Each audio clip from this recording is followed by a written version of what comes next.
당신이 평생 착한 사람이 되려고 노력해 왔다면 오늘 이 영상은 당신의 인생을 완전히 바꿀 수도 있습니다. 혹시 이런 경험이 있으신가요?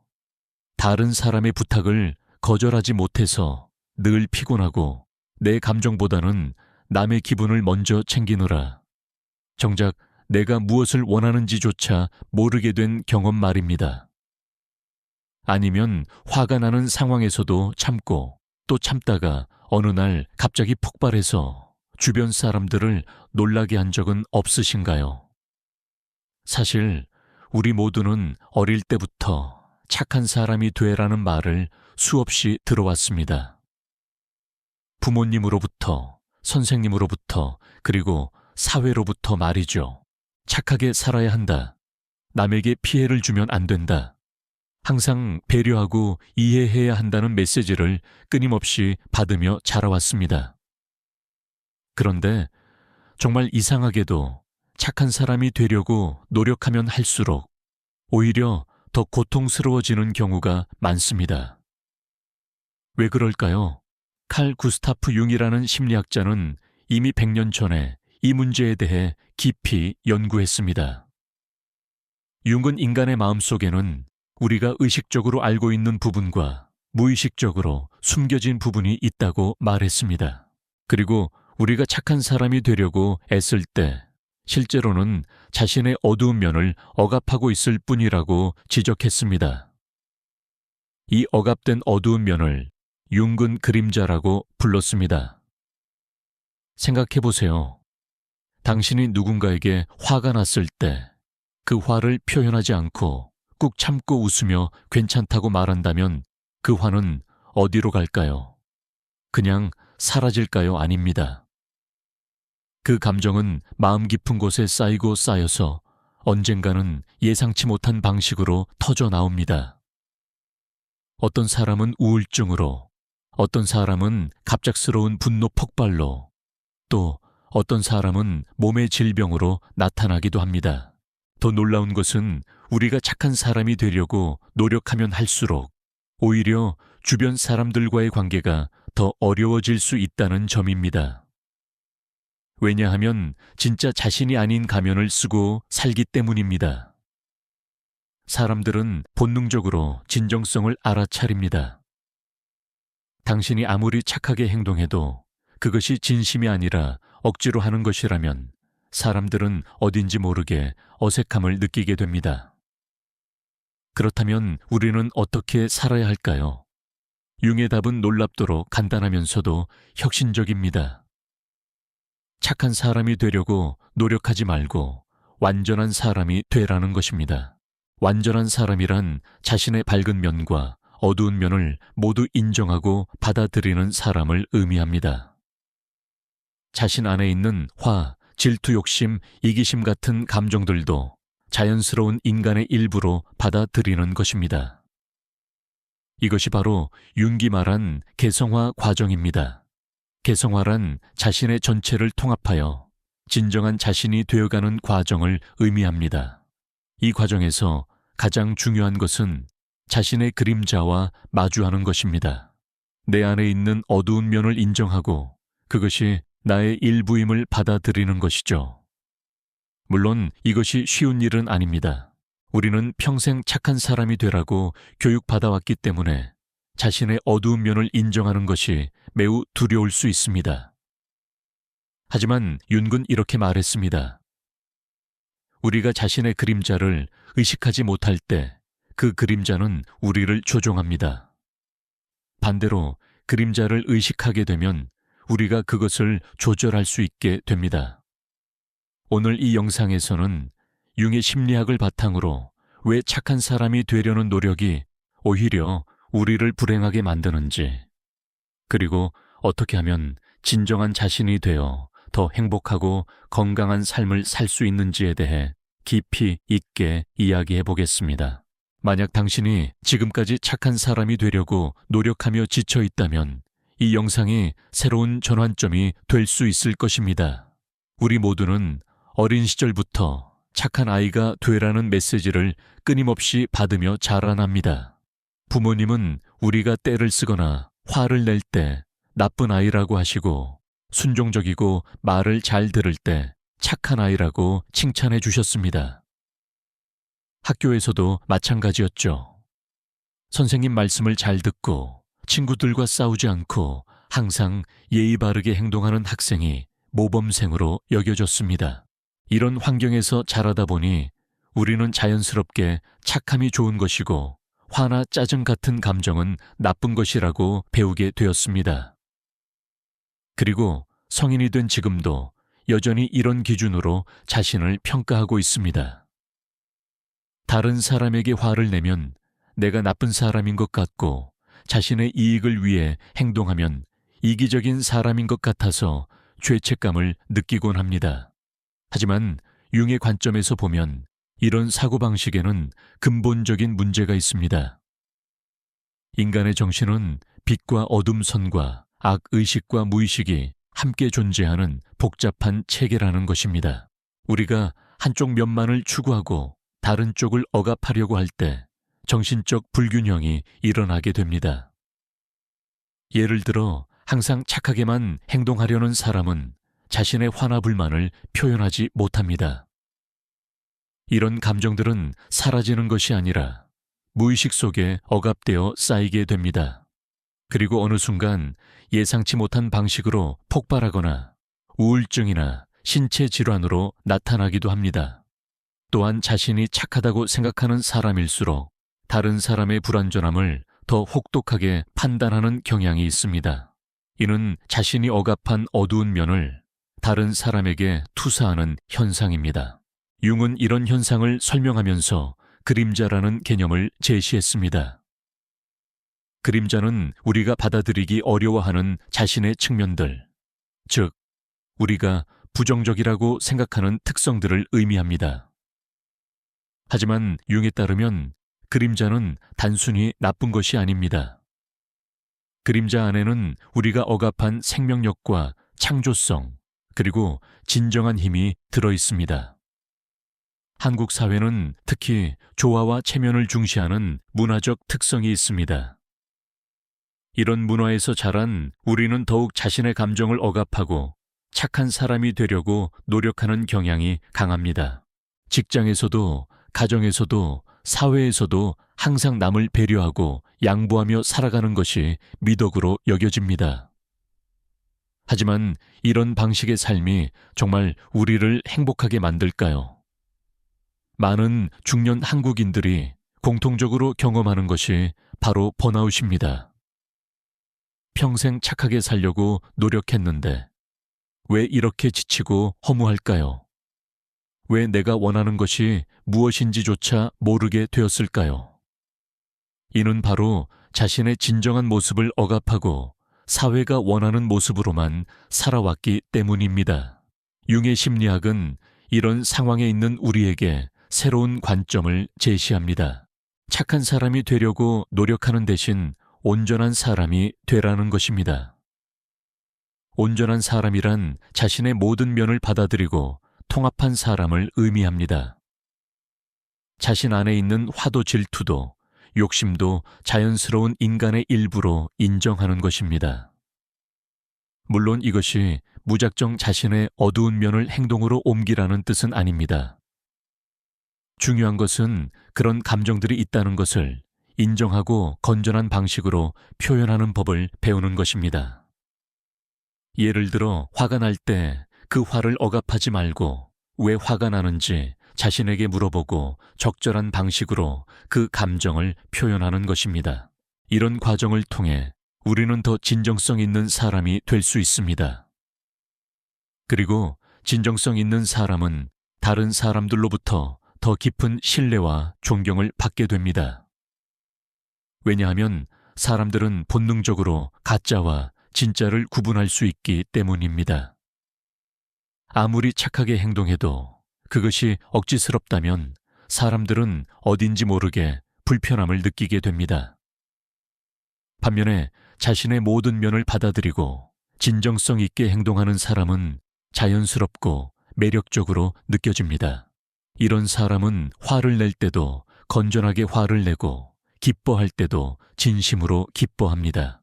그래서 주변 사람들도 그런 사람과 함께 있을 때 더 편안하고 자연스러워집니다. 윤기 말한 개성화 과정이 바로 이런 것입니다. 사회가 원하는 이상적인 모습이 아니라 진정한 자신의 모습을 찾아가는 과정입니다. 이 과정에서 가장 어려운 것은 자신의 그림자와 마주하는 것입니다. 내가 싫어하는 사람의 특성이 사실은 내 안에도 있다는 것을 인정하는 것. 내가 완벽하지 않다는 것을 받아들이는 것이 쉽지 않습니다. 하지만 이런 과정을 거쳐야만 우리는 진정한 자유를 얻을 수 있습니다. 더 이상 남의 시선을 의식하며 가면을 쓰고 살 필요가 없어집니다. 자신의 진정한 감정과 욕구를 알고 그것을 건전한 방식으로 표현할 수 있게 됩니다. 그리고 이런 변화는 우리의 인생을 완전히 바꿔놓을 수 있습니다. 많은 사람들이 중년이 되어서야 이런 깨달음을 얻게 됩니다. 지금까지 남을 위해, 사회를 위해 살아왔는데 정작 자신을 위한 삶은 살지 못했다는 것을 깨닫게 되는 것이죠. 하지만 늦었다고 생각할 필요는 없습니다. 윤근 중년기를 인생의 정오라고 불렀습니다. 인생의 전반부가 사회적 성취와 적응에 집중되었다면 후반부는 진정한 자신을 찾아가는 시기라는 것입니다. 그렇다면 구체적으로 어떻게 해야 할까요? 첫 번째는 자신의 감정을 솔직하게 인정하는 것입니다. 화가 날 때 화가 난다고 인정하고 질투가 날 때 질투가 난다고 인정하는 것입니다. 이런 감정들을 나쁘다고 판단하지 말고 자연스러운 인간의 감정으로 받아들이는 것이 중요합니다. 두 번째는 자신의 그림자를 탐색하는 것입니다. 내가 다른 사람에게서 가장 싫어하는 특성이 무엇인지 생각해 보세요. 그리고 그런 특성이 나에게도 있는지 솔직하게 돌아보는 것입니다. 처음에는 인정하기 어려울 수 있지만 이런 과정을 통해 자신을 더 깊이 이해할 수 있게 됩니다. 세 번째는 자신의 진정한 욕구를 찾는 것입니다. 지금까지 남이 원하는 대로, 사회가 원하는 대로 살아왔다면 이제는 내가 진정으로 원하는 것이 무엇인지 물어보세요. 어떤 일을 할 때 가장 행복한지, 어떤 사람과 함께 있을 때 가장 편안한지 생각해 보는 것입니다. 네 번째는 건전한 경계를 설정하는 것입니다. 착한 사람이 되려고 하다 보면 다른 사람의 부탁을 거절하지 못하고 자신을 희생하게 됩니다. 하지만 진정한 관계는 서로의 경계를 존중할 때 가능합니다. 때로는 아니오라고 말할 줄 아는 것이 더 건강한 관계를 만들 수 있습니다. 이런 변화는 하루아침에 일어나지 않습니다. 평생 착하게 살려고 노력해온 습관을 바꾸는 것은 쉬운 일이 아니기 때문입니다. 하지만 조금씩 자신을 관찰하고 자신의 진정한 감정을 인정하며 건전한 방식으로 표현하는 연습을 한다면 분명 변화를 경험할 수 있을 것입니다. 융의 심리학이 우리에게 주는 가장 큰 선물은 자기 자신을 온전히 받아들일 수 있는 용기입니다. 완벽하지 않은 나 때로는 이기적이고 화를 내는 나 질투와 욕심이 있는 나도 사랑할 수 있게 되는 것입니다. 그리고 이런 자기 수용이야말로 진정한 치유의 시작입니다. 우리가 착한 사람이 되려고 노력할 때 가장 큰 문제 중 하나는 바로 완벽주의입니다. 착한 사람은 항상 완벽해야 한다고 생각하기 때문에 조금이라도 실수를 하거나 부정적인 감정을 느끼면 극심한 죄책감에 시달리게 됩니다. 이런 완벽주의는 우리를 더욱 경직되게 만들고 자연스러운 인간관계를 방해합니다. 윤근 완벽함보다는 완전함을 추구해야 한다고 말했습니다. 완벽함은 결함이 없는 상태를 의미하지만 완전함은 모든 요소가 조화롭게 통합된 상태를 의미합니다. 인간은 태생적으로 완벽할 수 없는 존재입니다. 우리 모두에게는 장점도 있고 단점도 있으며 밝은 면도 있고 어두운 면도 있습니다. 이 모든 것을 받아들이고 통합할 때 우리는 완전한 인간이 될 수 있습니다. 한국 사회에서 자란 많은 사람들이 체험하는 또 다른 문제는 감정 억압입니다. 특히 화나 분노 같은 감정은 사회적으로 용납되지 않는 것으로 여겨져서 어릴 때부터 억압하도록 교육받습니다. 하지만 화는 우리를 보호하기 위한 자연스러운 감정입니다. 누군가 우리의 경계를 침범하거나 불공정한 대우를 받을 때 화가 나는 것은 당연한 반응입니다. 문제는 화 자체가 아니라 화를 다루는 방식입니다. 화를 무조건 억압하거나 무작정 폭발시키는 것 모두 건강하지 않습니다. 윤기 제시한 방법은 화의 메시지를 듣는 것입니다. 내가 왜 화가 났는지, 무엇이 나를 불편하게 했는지 깊이 탐색해 보는 것입니다. 그리고 그 화를 건전한 방식으로 표현하는 법을 배우는 것입니다. 예를 들어 직장에서 상사가 부당한 요구를 했을 때 화가 나는 것은 자연스러운 반응입니다. 이때 화를 억압하며 착하게 웃으면서 그 요구를 받아들이는 것은 자신을 배신하는 행위입니다. 반대로 화를 참지 못하고 상세게 소리를 지르는 것도 바람직하지 않습니다. 대신 자신의 입장을 명확하고 침착하게 전달하는 것이 더 건전한 방법입니다. 이런 변화를 위해서는 먼저 자신의 감정을 정확히 인식하는 능력을 기르는 것이 중요합니다. 많은 사람들이 자신이 화가 났는지조차 모르고 살아갑니다. 오랫동안 감정을 억압해 왔기 때문에 감정을 느끼는 능력 자체가 마비된 것입니다.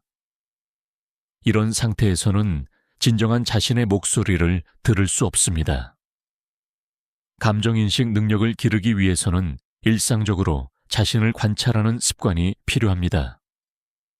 하루 중 몇 번이라도 자신에게 물어보세요. 지금 내가 어떤 감정을 느끼고 있는가? 내 몸의 어느 부분이 긴장되어 있는가? 내가 지금 진정으로 원하는 것은 무엇인가? 이런 질문들을 통해 점차 자신의 내면 세계를 탐색해 나갈 수 있습니다. 또 다른 중요한 과정은 자신의 투사를 인식하는 것입니다.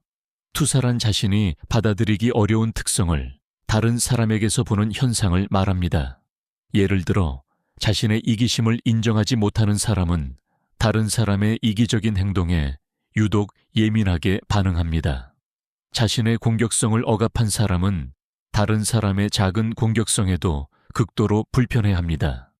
융은 우리가 다른 사람에게서 강하게 반응하는 특성들을 주의 깊게 관찰하라고 조언했습니다. 그런 특성들은 종종 우리 자신의 억압된 그림자를 반영하기 때문입니다. 내가 어떤 사람을 볼 때 유독 불편하다면 그 사람의 어떤 점이 나를 불편하게 하는지 자세히 들여다보세요. 그리고 그런 특성이 나에게도 있는지 솔직하게 탐색해 보는 것입니다. 처음에는 이런 과정이 매우 불편할 수 있습니다. 자신이 완벽하지 않다는 것을 인정하는 것은 자존심에 상처를 줄 수 있기 때문입니다. 하지만 이런 고통을 통과해야만 진정한 성장이 가능합니다. 윤근 이를 개성화의 고통이라고 불렀습니다. 진정한 자신이 되기 위해서는 반드시 거쳐야 하는 과정이라는 것입니다. 이 과정에서 중요한 것은 자신을 판단하지 않는 것입니다. 자신의 어두운 면을 발견했다고 해서 자신을 나쁜 사람이라고 생각할 필요는 없습니다. 모든 인간에게는 빛과 어둠이 공존합니다. 이것이 인간의 자연스러운 모습입니다. 중요한 것은 그런 자신을 있는 그대로 받아들이고 더 나은 방향으로 나아가려고 노력하는 것입니다. 자기 수용의 과정은 단순히 개인적인 차원에서만 중요한 것이 아닙니다. 자신을 받아들일 수 있게 되면 다른 사람도 더 너그럽게 받아들일 수 있게 됩니다. 자신의 불완전함을 인정한 사람은 다른 사람의 불완전함도 이해할 수 있습니다. 반대로 자신에게 엄격한 사람은 다른 사람에게도 엄격하게 됩니다. 이런 변화는 우리의 인간관계를 근본적으로 바꿔놓습니다. 더 이상 완벽한 모습을 보여주려고 애쓰지 않아도 되기 때문에 관계가 훨씬 자연스럽고 편안해집니다. 사람들은 진정성을 느낄 수 있고 그런 진정성은 더 깊은 신뢰와 친밀감을 만들어냅니다. 또한 자신을 받아들인 사람은 다른 사람의 평가에 덜 민감해집니다. 자신이 누구인지 알고 있기 때문에 남의 시선에 흔들리지 않습니다. 이는 엄청난 자유를 가져다 줍니다. 더 이상 남을 기쁘게 하기 위해 자신을 희생할 필요가 없어지는 것입니다. 하지만 이런 변화가 이기적이 되라는 뜻은 아닙니다. 오히려 진정한 자신을 알게 되면 더 건전한 방식으로 다른 사람을 도울 수 있게 됩니다. 자신의 에너지가 고갈되지 않는 선에서 진심으로 다른 사람을 돕고 싶을 때 도울 수 있게 됩니다. 이런 도움은 억지로 하는 도움보다 훨씬 의미 있고 효과적입니다. 융의 개성화 이론에서 중요한 개념 중 하나는 자기 셀프입니다. 자기는 의식과 무의식을 포함한 전체 정신의 중심점을 의미합니다. 우리가 착한 사람이 되려고 노력할 때는 주로 자애고의 관점에서 행동합니다. 자아는 사회적 기대에 부응하려고 하고 다른 사람들로부터 인정받으려고 합니다. 반면에 자기와 연결된 사람은 더 깊은 지혜와 직관에 따라 행동합니다. 이런 사람은 외부의 기대보다는 내면의 진정한 목소리를 따릅니다. 그래서 때로는 사회적 기대와 다른 선택을 하기도 하지만 그런 선택이 결국은 더 의미 있고 진정한 삶으로 이어집니다. 자기와의 연결을 위해서는 정기적인 성찰의 시간이 필요합니다. 바쁜 일상에 쫓겨 살다 보면 자신의 내면의 목소리를 듣기 어렵습니다. 하루에 조금이라도 시간을 내어 조용히 자신과 마주하는 시간을 가져보세요. 명상이나 일기 쓰기 또는 단순히 산책을 하면서 자신의 마음을 돌아보는 것도 좋습니다. 이런 성찰의 시간을 통해 우리는 점차 자신의 진정한 욕구와 가치를 발견할 수 있습니다. 지금까지 남이 정해준 기준으로 살아왔다면 이제는 내가 진정으로 중요하게 생각하는 것이 무엇인지 찾아보는 것입니다. 성공의 기준도 행복의 기준도 남이 아닌 내가 정하는 것입니다. 물론 이런 과정에서 혼란을 경험할 수도 있습니다.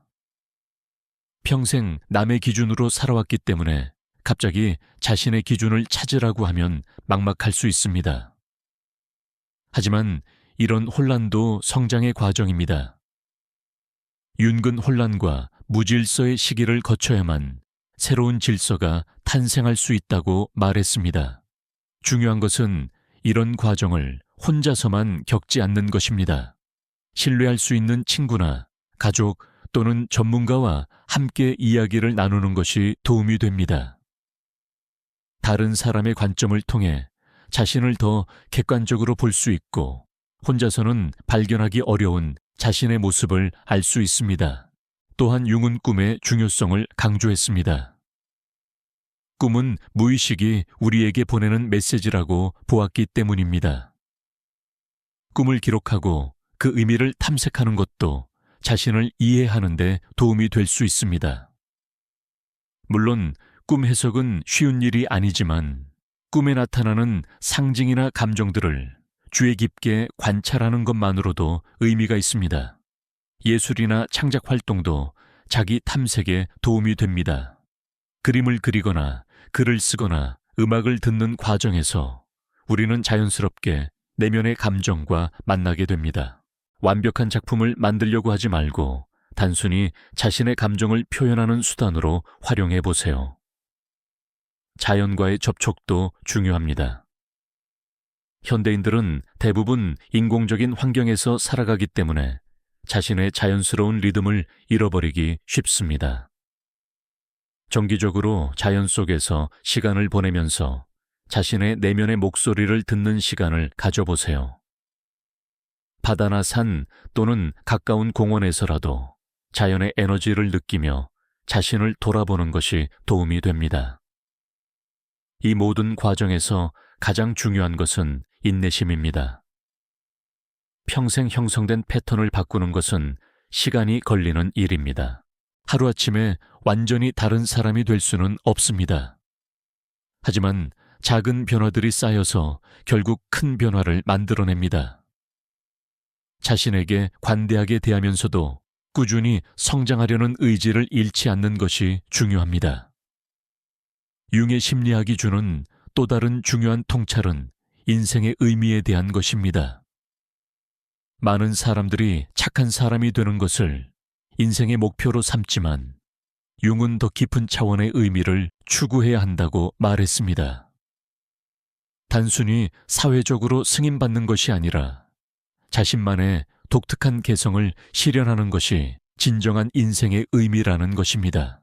이는 특히 중년기에 중요한 과제가 됩니다.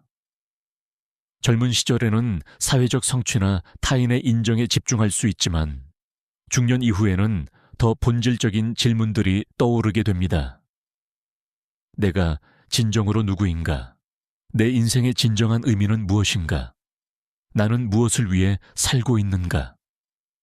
이런 질문들에 답하기 위해서는 자신의 깊은 내면과 만나야 합니다. 표면적인 역할이나 사회적 정체성을 넘어서 진정한 자신을 발견해야 합니다. 이 과정에서 우리는 자신만의 독특한 재능이나 소명을 발견할 수 있습니다. 융은 모든 사람에게는 개성화라는 내재적 충동이 있다고 보았습니다. 씨앗이 나무로 자라려는 충동이 있듯이 인간에게도 자신의 잠재력을 실현하려는 충동이 있다는 것입니다. 하지만 많은 사람들이 사회적 압력이나 두려움 때문에 이런 충동을 억압하고 살아갑니다. 착한 사람이 되려는 노력도 종종 이런 개성화 충동을 억압하는 결과를 가져옵니다. 자신의 독특함을 포기하고 평균적이고 무난한 사람이 되려고 하는 것입니다.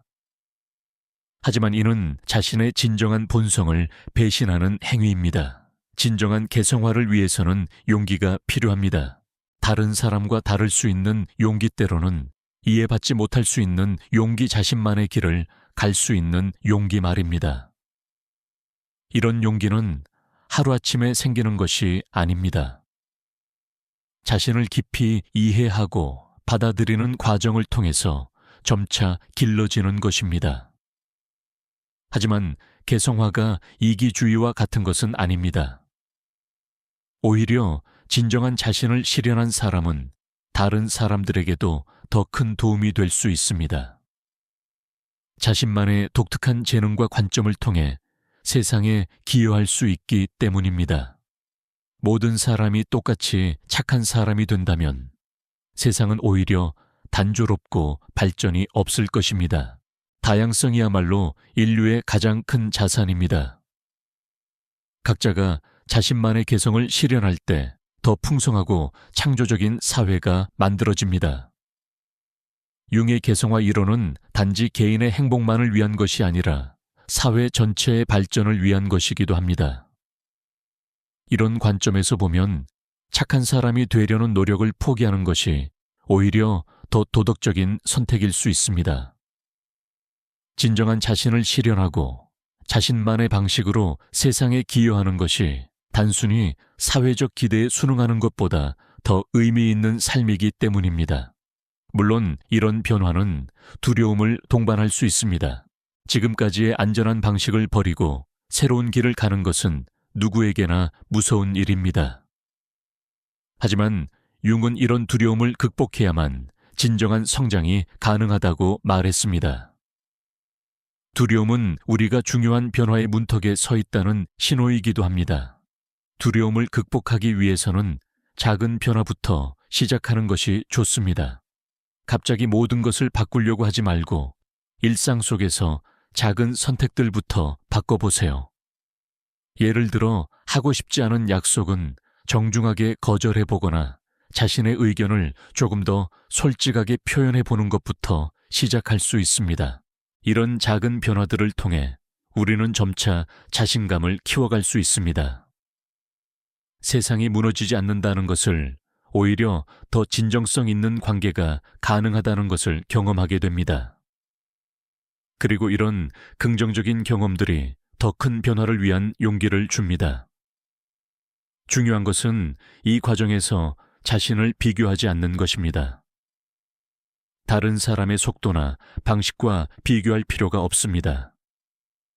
개성화는 매우 개인적인 과정이기 때문에 각자의 속도와 방식이 다를 수밖에 없습니다. 자신만의 리듬을 찾아가는 것이 중요합니다. 또한 완벽을 추구하지 않는 것도 중요합니다.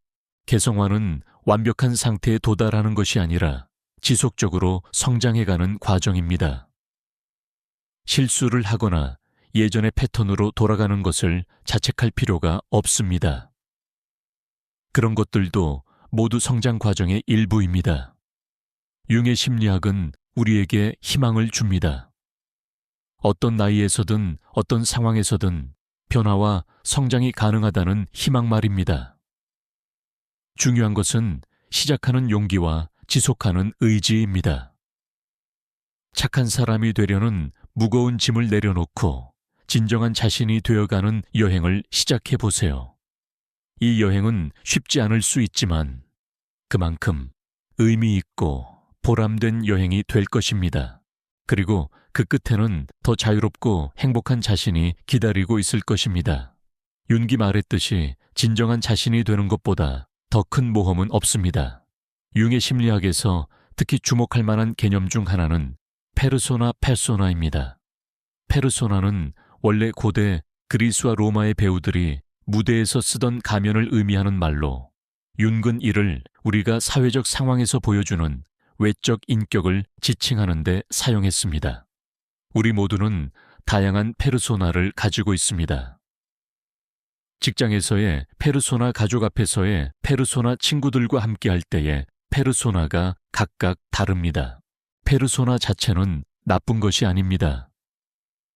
사회생활을 위해서는 어느 정도의 페르소나가 필요합니다. 문제는 페르소나와 자신의 진정한 모습을 구분하지 못할 때 발생합니다. 특히 착한 사람이 되려고 노력하는 사람들은 착한 페르소나에 과도하게 동일시하는 경향이 있습니다. 자신이 정말로 그런 사람이라고 믿게 되는 것이죠. 하지만 페르소나는 어디까지나 사회적 역할을 위한 가면일 뿐입니다. 진정한 자신은 그 가면 뒤에 있습니다. 페르소나에만 의존해서 살다 보면 진정한 자신을 잃어버리게 됩니다. 마치 배우가 연기를 하다가 자신의 본래 모습을 잊어버리는 것과 같습니다. 윤근 건전한 개성화를 위해서는 페르소나와 적절한 거리를 유지해야 한다고 강조했습니다. 페르소나를 필요에 따라 사용할 수 있지만 그것이 자신의 전부라고 착각해서는 안 된다는 것입니다. 때로는 페르소나를 벗어던지고 진정한 자신과 마주할 수 있는 용기가 필요합니다. 이는 특히 한국 사회에서 중요한 문제입니다. 한국 문화는 사회적 역할과 체면을 매우 중시하기 때문에 많은 사람들이 페르소나에 갇혀 살고 있습니다. 좋은 아버지, 좋은 어머니, 좋은 직장인, 좋은 며느리 등의 역할에 완전히 동일시되어 정작 자신이 누구인지 모르게 되는 경우가 많습니다. 중년기에 경험하는 위기의식도 종종 이런 페르소나의 한계와 관련이 있습니다. 지금까지 사회적 역할에만 충실히 살아왔는데 갑자기 그런 역할들이 의미 없게 느껴지는 순간이 옵니다. 자녀들이 독립하고 직장에서 은퇴를 앞두게 되면서 기존의 페르소나로는 더 이상 충족감을 얻을 수 없게 되는 것입니다. 이런 위기는 고통스럽지만 동시에 기회이기도 합니다. 페르소나 너머에 있는 진정한 자신을 발견할 수 있는 기회 말입니다. 윤근 이런 위기를 개성화 과정의 필수적인 부분이라고 보았습니다. 기존의 정체성이 흔들려야만 새로운 정체성이 탄생할 수 있다는 것입니다. 하지만 이런 과정을 혼자서 겪기는 쉽지 않습니다. 평생 의지해왔던 페르소나를 포기한다는 것은 마치 옷을 벗고 나체로 세상에 나서는 것 같은 두려움을 줍니다. 이때 중요한 것은 신뢰할 수 있는 지지체계입니다. 가족이나 친구 또는 전문가의 도움을 받아서 이 과정을 안전하게 거쳐나가는 것이 필요합니다. 또한 새로운 관점에서 자신을 바라보는 연습도 필요합니다.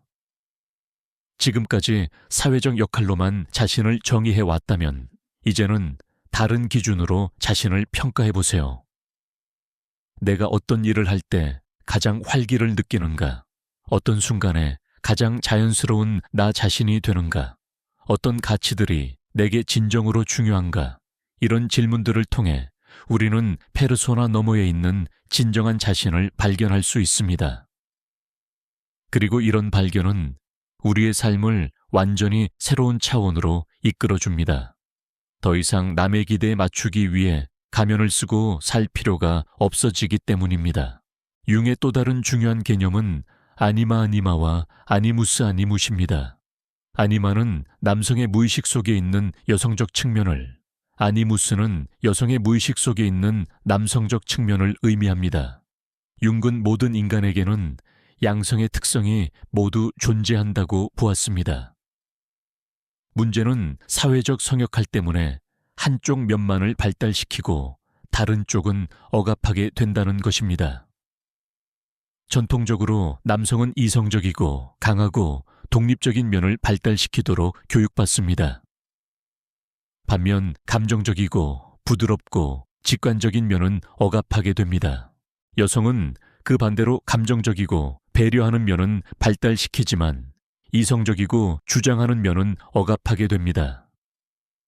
하지만 진정한 개성화를 위해서는 이런 억압된 면들을 통합해야 합니다. 남성도 자신의 감정적이고 직관적인 면을 받아들이고 여성도 자신의 이성적이고 주장하는 면을 발달시켜야 합니다. 이런 통합을 통해서만 완전한 인간이 될 수 있습니다. 특히 착한 사람이 되려고 노력하는 것은 종종 성역할 고정관념과 연결되어 있습니다. 여성은 항상 부드럽고 배려해야 하고 남성은 항상 강하고 책임감 있어야 한다는 압력을 받습니다. 하지만 이런 일면적인 모습으로는 진정한 자신을 실현할 수 없습니다. 융의 심리학이 제시하는 방향은 성별에 상관없이 자신의 모든 면을 발달시키는 것입니다. 여성도 때로는 단호하고 주장할 수 있어야 하고 남성도 때로는 감정을 표현하고 취약함을 드러낼 수 있어야 합니다. 이런 균형을 통해 더 풍성하고 완전한 인간이 될 수 있습니다. 현대 사회는 이런 성역할의 경계가 많이 흐려졌지만 여전히 무의식적인 편견들이 남아 있습니다. 특히 우리가 자신에게 가하는 제약들을 살펴보면 이런 편견들을 발견할 수 있습니다. 내가 어떤 행동을 하지 못하는 이유가 정말 개인적인 성향 때문인지 아니면 사회적 성역할 기대 때문인지 한번 돌아보세요. 융의 개성화 과정에서 중요한 단계 중 하나는 바로 이런 내재된 편견들을 의식화하는 것입니다. 우리가 무의식적으로 받아들이고 있는 제약들을 인식하고 그것이 정말 필요한 것인지 의문을 제기해 보는 것입니다. 이런 과정을 통해 더 자유롭고 창조적인 삶이 가능해집니다. 또한 융은 집단 무의식이라는 개념을 통해 우리가 개인을 넘어서는 더 큰 차원과 연결되어 있음을 보여주었습니다. 집단 무의식은 인류가 공통으로 가지고 있는 무의식적 내용들을 의미합니다.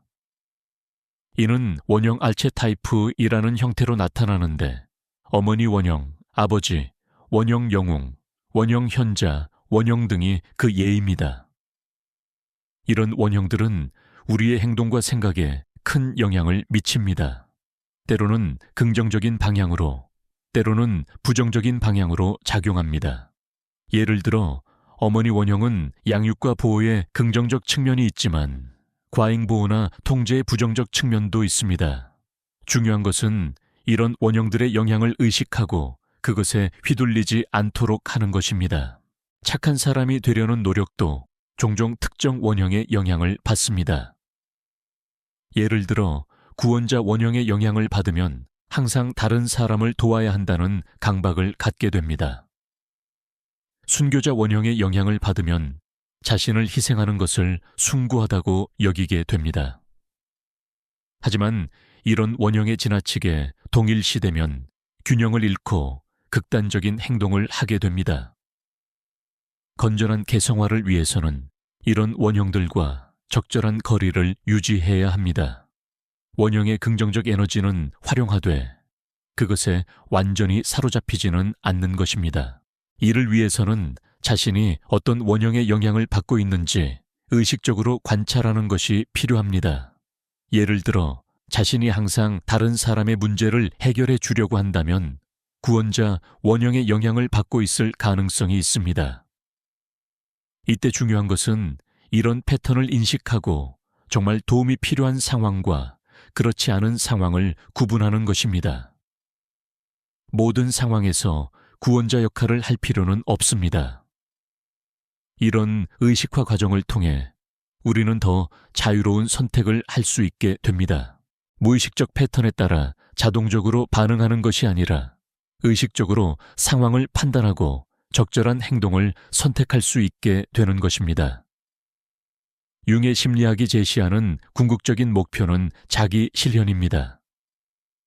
이는 단순히 개인적 성공이나 행복을 의미하는 것이 아니라 자신의 본질적 잠재력을 실현하는 것을 의미합니다. 마치 씨앗이 자신의 유전적 정보에 따라 특정한 나무로 자라나듯이 인간도 자신의 본질적 특성에 따라 독특한 개성을 실현해 나가는 것입니다. 이런 자기 실현은 자기 중심적인 것이 아닙니다. 오히려 진정한 자신을 실현한 사람은 다른 사람들과 더 건전한 관계를 맺을 수 있고 사회에도 더 큰 기여를 할 수 있습니다. 자신의 고유한 재능과 관점을 통해 세상을 더 풍요롭게 만들 수 있기 때문입니다. 하지만 자기 실현은 일회적인 달성이 아니라 평생에 걸친 과정입니다. 우리는 계속해서 변하고 성장하는 존재이기 때문에 자기 실현도 지속적인 과정이 되어야 합니다. 각 단계마다 새로운 도전과 과제가 기다리고 있고 그것을 통해 더 깊은 자기 이해와 성장이 가능해집니다. 특히 중년기는 자기 실현에 있어서 중요한 전환점이 됩니다. 융은 인생을 태양의 궤도에 비유하면서 중년기를 정골하고 표현했습니다. 인생의 전반부가 상승하는 태양처럼 외적 성취와 사회적 적응에 집중되었다면 후반부는 하강하는 태양처럼 내적 의미와 영적 가치에 집중해야 한다는 것입니다. 이런 전환은 자연스러운 것이지만 많은 사람들이 이를 받아들이기 어려워합니다. 계속해서 젊은 시절의 가치관과 목표로 살려고 하기 때문입니다. 하지만 융에 따르면 인생의 각 단계마다 서로 다른 과제와 의미가 있습니다. 중년 이후에는 단순한 성공이나 성취보다는 더 깊은 차원의 만족과 의미를 추구해야 합니다. 이런 관점에서 보면 중년기의 위기는 병리적인 현상이 아니라 성장의 신호입니다. 기존의 삶의 방식이 더 이상 만족을 주지 못한다는 것은 새로운 단계로 나아갈 때가 되었다는 의미입니다. 이때 중요한 것은 이런 변화를 저항하지 말고 받아들이는 것입니다. 많은 중년 한국인들이 경험하는 공허감이나 무력감도 이런 맥락에서 이해할 수 있습니다. 지금까지 열심히 착한 사람이 되려고 노력해 왔는데 왜 이렇게 허무할까요? 그것은 착한 사람이 되는 것이 인생의 궁극적 목표가 아니기 때문입니다. 진정한 목표는 자신만의 개성을 실현하는 것, 자신만이 할 수 있는 독특한 기여를 하는 것입니다. 하지만 이런 개성 실현이 반사회적인 것을 의미하지는 않습니다. 오히려 진정한 개성을 실현한 사람은 사회에 더 건전한 기여를 할 수 있습니다. 획일적인 착함이 아니라 다양하고 창조적인 방식으로 세상을 더 나은 곳으로 만들 수 있기 때문입니다. 융의 심리학에서 또 하나 중요한 개념은 동시성 싱크로니시티입니다. 동시성이란 외적으로는 인과관계가 없어 보이지만 의미적으로 연결된 사건들이 동시에 일어나는 현상을 말합니다. 예를 들어 어떤 사람을 생각하고 있는데 갑자기 그 사람에게서 연락이 오거나 어떤 문제로 고민하고 있는데 우연히 그 답이 될 만한 정보를 접하게 되는 경우 등입니다. 융은 이런 동시성이 무의식과 의식 내적 세계와 외적 세계 사이에 의미 있는 연결을 보여주는 현상이라고 보았습니다. 특히 개성화 과정에 있는 사람들에게 이런 동시성적 경험이 자주 일어난다고 관찰했습니다. 마치 우주가 그 사람의 성장을 돕기 위해 필요한 경험들을 제공하는 것처럼 보인다는 것입니다. 이런 관점은 우리의 삶을 바라보는 시각을 완전히 바꿔놓을 수 있습니다. 단순히 우연의 연속이 아니라 더 깊은 의미와 목적이 있는 여정으로 인생을 바라볼 수 있게 됩니다. 어려운 상황이나 고통스러운 경험도 성장을 위한 필요한 과정으로 받아들일 수 있게 됩니다. 착한 사람이 되려는 노력을 포기하고 진정한 자신이 되어가는 과정에서도 이런 동시성적 경험들을 자주 만나게 될 것입니다. 필요한 사람을 만나게 되거나 중요한 깨달음을 주는 책을 발견하게 되거나 결정적인 순간에 필요한 기회가 찾아오는 경험들 말입니다. 중요한 것은 이런 경험들을 알아차리고 그 의미를 탐색하는 것입니다. 모든 우연을 동시성으로 해석할 필요는 없지만 특별히 의미 있게 느껴지는 경험들에는 주의를 기울여 볼 필요가 있습니다. 그런 경험들이 우리에게 무엇을 말해주고 있는지, 어떤 방향을 제시하고 있는지 생각해 보는 것입니다. 융의 심리학이 현대인들에게 주는 가장 큰 선물 중 하나는 삶의 의미에 대한 새로운 관점입니다. 단순히 성공하고 행복하게 사는 것을 넘어서 자신의 고유한 잠재력을 실현하고 세상에 독특한 기여를 하는 것이 진정한 삶의 의미라는 것입니다. 이런 관점에서 보면 착한 사람이 되려는 노력은 오히려 삶의 의미를 축소시키는 것일 수 있습니다. 모든 사람이 똑같이 착하기만 하다면 세상은 다양성을 잃고 발전이 멈출 것입니다. 각자가 자신만의 독특한 방식으로 세상에 기여할 때 인류는 진보할 수 있습니다. 물론 이것이 도덕이나 윤리를 무시하라는 의미는 아닙니다. 윤기 말하는 것은 외부에서 강요된 도덕이 아니라 내면에서 우러나오는 진정한 윤리의식입니다. 자신을 깊이 이해하고 받아들인 사람은 자연스럽게 다른 사람도 존중하게 됩니다. 자신의 어두운 면을 인정한 사람은 다른 사람의 불완전함도 이해할 수 있게 됩니다. 이런 진정한 윤리의식은 착한 사람이 되려는 억지스러운 노력보다 훨씬 강력하고 지속적입니다. 외부의 압력이나 기대 때문이 아니라 내면의 진정한 가치관에서 우러나오는 것이기 때문입니다. 융의 개성화 이론에서 중요한 것은 이 과정이 결코 혼자만의 여정이 아니라는 점입니다. 진정한 개성화는 다른 사람들과의 건전한 관계 속에서 이루어집니다. 자신을 깊이 이해할수록 다른 사람도 더 깊이 이해할 수 있게 되고 더 진정성 있는 관계를 맺을 수 있게 됩니다. 착한 사람이 되려고 할 때는 종종 표면적이고 일방적인 관계에 머물게 됩니다. 자신의 진정한 모습을 숨기고 상대방이 원하는 모습만을 보여주기 때문입니다. 하지만 진정한 자신을 받아들이게 되면 더 솔직하고 깊이 있는 관계가 가능해집니다. 이런 변화는 처음에는 일부 관계에서 갈등을 일으킬 수도 있습니다. 지금까지 당신의 착한 모습에만 익숙해져 있던 사람들은 변화된 당신을 받아들이기 어려워할 수 있습니다. 하지만 이는 자연스러운 과정입니다. 진정성 있는 관계만이 살아남게 되고 표면적인 관계들은 자연스럽게 정리될 것입니다. 그리고 새로운 형태의 관계들이 찾아올 것입니다. 진정한 자신을 보여주게 되면 비슷한 진정성을 가진 사람들을 만나게 됩니다.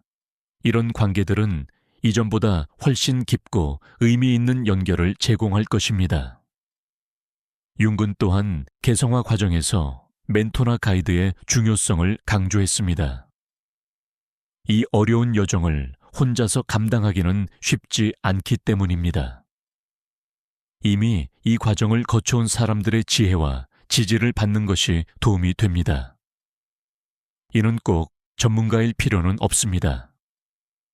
인생의 선배나 영적 지도자 또는 같은 길을 걷고 있는 동반자일 수도 있습니다. 책이나 예술 작품도 좋은 가이드가 될 수 있습니다. 융 자신도 많은 문학 작품이나 신화 종교적 텍스트에서 개성화의 지혜를 발견했습니다. 괴테의 파우스트나 단테의 신곡 같은 작품들은 인간의 내적 여정을 깊이 있게 다룬 걸작들입니다. 현대에는 융의 심리학을 바탕으로 한 많은 책들과 자료들이 있습니다. 이런 자료들을 통해 개성화의 과정을 더 잘 이해하고 자신만의 여정을 만들어갈 수 있습니다. 하지만 무엇보다 중요한 것은 자신만의 속도와 방식을 찾는 것입니다. 다른 사람의 경험이나 조언이 도움이 될 수 있지만 결국 개성화는 매우 개인적인 과정입니다. 자신의 내면의 목소리를 듣고 그것을 따라가는 용기가 필요합니다. 이 과정에서 실수나 시행착오는 자연스러운 일입니다. 완벽한 계획이나 방법은 없습니다. 중요한 것은 계속해서 자신을 관찰하고 배우고 성장하려는 의지입니다. 때로는 후퇴하는 것처럼 보일 수도 있지만 그것도 전체적인 성장 과정의 일부입니다. 융의 심리학이 우리에게 주는 희망은 어떤 상황에서든 성장과 변화가 가능하다는 것입니다. 나이가 많다고 너무 늦었다고 포기할 필요가 없습니다. 개성화는 평생에 걸친 과정이며 어느 순간에 시작하든 의미가 있습니다. 특히 현대 사회는 개성화에 유리한 조건들을 많이 제공합니다. 과거보다 개인의 자유와 선택권이 훨씬 넓어졌고 다양한 삶의 방식이 인정받고 있습니다. 또한 심리학이나 자기계발에 대한 정보와 자료들도 풍부합니다. 하지만 동시에 현대 사회는 새로운 도전들도 제시합니다. 무한한 선택의 자유는 때로는 혼란을 가져다 주기도 하고 너무 많은 정보는 오히려 판단을 어렵게 만들기도 합니다. 또한 소셜미디어 등을 통한 끊임없는 비교와 평가는 진정한 자신을 찾는 데 방해가 될 수 있습니다. 따라서 현대인의 개성화는 이런 현대적 조건들을 지혜롭게 활용하면서도 그것에 휘둘리지 않는 균형 감각이 필요합니다. 외부의 소음을 차단하고 자신의 내면에 집중할 수 있는 능력을 기르는 것이 중요합니다. 명상이나 성찰의 시간을 정기적으로 갖는 것도 좋은 방법입니다. 바쁜 일상 속에서도 잠시 멈춰서 자신과 마주하는 시간을 만드는 것입니다. 이런 시간들이 쌓여서 점차 자신에 대한 깊은 이해로 이어집니다. 자연과의 접촉도 개성화 과정에 도움이 됩니다. 자연은 우리에게 본질적인 리듬과 균형을 가르쳐 줍니다. 도시의 인공적인 환경에서 벗어나 자연 속에서 시간을 보내면서 자신의 내면의 자연스러운 리듬을 회복할 수 있습니다. 창작 활동도 개성화에 큰 도움이 됩니다. 그림을 그리거나 글을 쓰거나 음악을 만드는 과정에서 우리는 자연스럽게 무의식의 내용들과 만나게 됩니다. 완벽한 작품을 만들려고 하지 말고 단순히 자신의 내면을 표현하는 수단으로 활용해 보세요. 꿈 일기를 쓰는 것도 좋은 방법입니다. 융은 꿈을 무의식이 의식에게 보내는 메시지라고 보았습니다. 꿈의 내용을 기록하고 그 의미를 탐색하는 과정에서 자신의 무의식적 내용들을 발견할 수 있습니다. 하지만 이 모든 방법들보다 더 중요한 것은 일상적인 자기 관찰입니다. 매 순간 자신이 어떤 감정을 느끼고 어떤 생각을 하고 어떤 반응을 보이는지 주의 깊게 관찰하는 것입니다. 이런 관찰을 통해 자신의 패턴을 발견하고 무의식적인 반응들을 의식화할 수 있습니다. 개성화의 과정은 결코 쉽지 않습니다. 때로는 고통스럽고 혼란스러울 수 있습니다. 하지만 이런 어려움을 통과해야만 진정한 성장이 가능합니다. 윤근 이를 필요한 고통이라고 표현했습니다. 번데기가 나비가 되기 위해 거쳐야 하는 변화의 고통과 같다는 것입니다. 이런 고통을 회피하려고 하면 성장도 멈춰버립니다. 대신 그 고통을 받아들이고 그것이 주는 메시지를 듣는 것이 중요합니다. 고통은 종종 우리가 잘못된 방향으로 가고 있거나 억압하고 있는 것이 있다는 신호이기 때문입니다. 하지만 이 과정에서 자신을 너무 몰아붙일 필요는 없습니다. 개성화는 강제로 할 수 있는 것이 아닙니다. 자연스러운 흐름을 따라가면서 자신에게 친절하고 인내심을 갖는 것이 중요합니다. 때로는 휴식이 필요할 수도 있고, 때로는 전문가의 도움이 필요할 수도 있습니다. 이런 것들을 약함의 표시로 생각할 필요가 없습니다. 오히려 자신을 잘 아는 지혜의 표현입니다. 융의 개성화 이론이 우리에게 궁극적으로 제시하는 비전은 진정한 개인이 되는 것입니다. 남의 기대나 사회적 압력에 따라 사는 것이 아니라 자신만의 독특한 방식으로 살아가는 것입니다. 이런 삶은 더 어려울 수 있지만 훨씬 의미 있고 만족스러운 삶이 될 것입니다. 그리고 이런 개인들이 모여서 더 건전하고 창조적인 사회를 만들어갈 수 있습니다. 획일적인 착함이 아니라 다양하고 진정성 있는 선함들이 공존하는 사회 말입니다. 이것이 바로 융기 꿈꾸었던 미래의 모습입니다. 착한 사람이 되려는 노력을 포기한다는 것이 처음에는 두려울 수 있습니다. 하지만 그 두려움 너머에는 진정한 자유와 기쁨이 기다리고 있습니다. 더 이상 가면을 쓰고 살 필요가 없는 자유, 진정한 자신으로 사랑받을 수 있는 기쁨이 있습니다. 이 여정은 평생에 걸친 모험입니다. 완성되는 것이 아니라 계속해서 깊어지고 풍성해지는 과정입니다. 매 순간이 새로운 발견과 성장의 기회가 될 수 있습니다. 융은 말했습니다. 가장 특권을 가진 사람은 자신이 될 수 있는 사람이라고. 착한 사람이 되려는 무거운 짐을 내려놓고 진정한 자신이 되어가는 여행을 시작해 보세요. 그 여행의 끝에는 당신만이 줄 수 있는 독특한 선물로 가득 찬 삶이 기다리고 있을 것입니다. 세상은 더 이상 착한 사람들만을 필요로 하지 않습니다. 세상이 진정으로 필요로 하는 것은 진정성 있는 사람들입니다. 자신의 모든 면을 받아들이고 그것을 건전한 방식으로 표현할 줄 아는 사람들입니다. 자신만의 독특한 방식으로 세상에 기여할 수 있는 사람들입니다. 당신도 그런 사람이 될 수 있습니다. 아니, 당신은 이미 그런 사람입니다. 단지 그것을 발견하고 받아들이는 용기만 있으면 됩니다. 오늘부터 착한 사람이 되려는 노력을 멈추고 진정한 자신이 되어가는 여행을 시작해보세요. 그 여행이 당신의 인생을 완전히 바꿔놓을 것입니다.